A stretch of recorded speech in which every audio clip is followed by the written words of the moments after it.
Two other questions here, please. Please.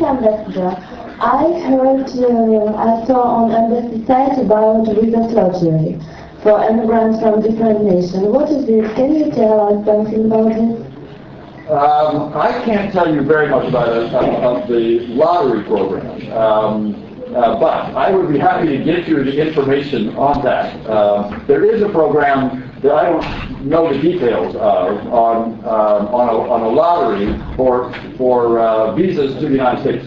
Diversity visa program. Courtney Austrian is in our embassy, and according to setup, you can. If you know more, you clearly know more about it. I don't know a whole lot more, but the diversity visa program is an annual selection process where you can submit an application, and then it is a random drawing in the United States. I think one of the things that's important to say about it is you shouldn't have to pay anything to be able to do this program. So anybody who offers you a service where you pay for it is probably not the right avenue to go. And the website should give you a fair amount more information. But if you have other questions, there is a contact site on the website for the consular section, and they'd be happy to answer questions. Okay. That's actually a very good point. A lot of the questions ought to be answered on our website. Now, there were a couple of questions in the back. Yes. Mr. Ambassador, tell us about your view of the conflict situation between Turkey and Kurds. As you know, today will be a meet between the U.S. President and the Prime Minister of Turkey, Erdogan. What you think U.S. President can which counter-arguments may have the U.S. President to Mr. Erdogan that this conflict will be seasoned in the peace form? A very good question, and very, very timely. As you know, the PKK, the Kurdish organization based mainly in Iraq, has attacked across the border, the Turkish border, and has killed both civilians and soldiers, Turkish civilians and soldiers, in Turkey.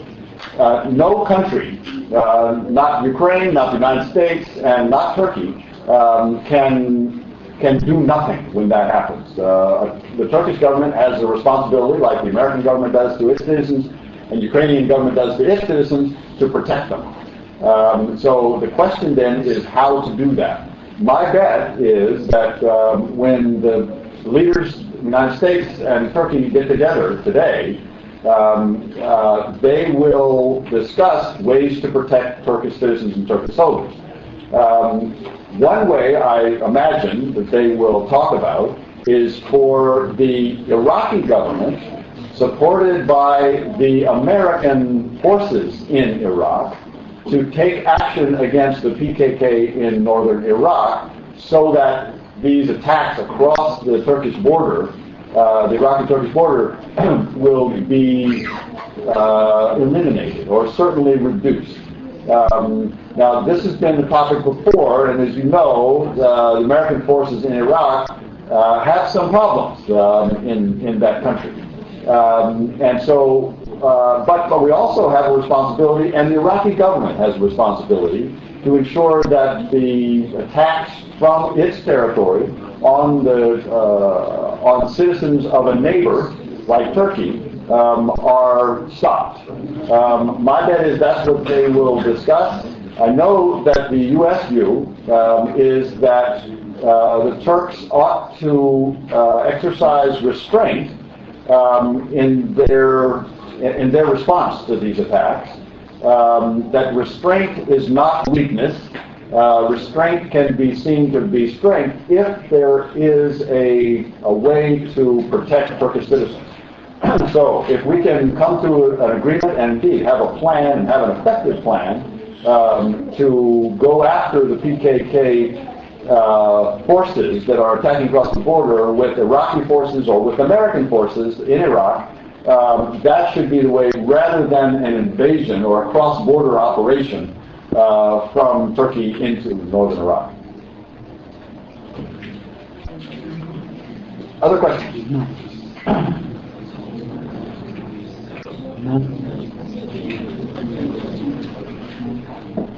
Any other questions? Let me then thank you all very much for allowing me. I understand that previous ambassadors, previous U.S. ambassadors have come to speak to you. I'm very glad to continue that tradition.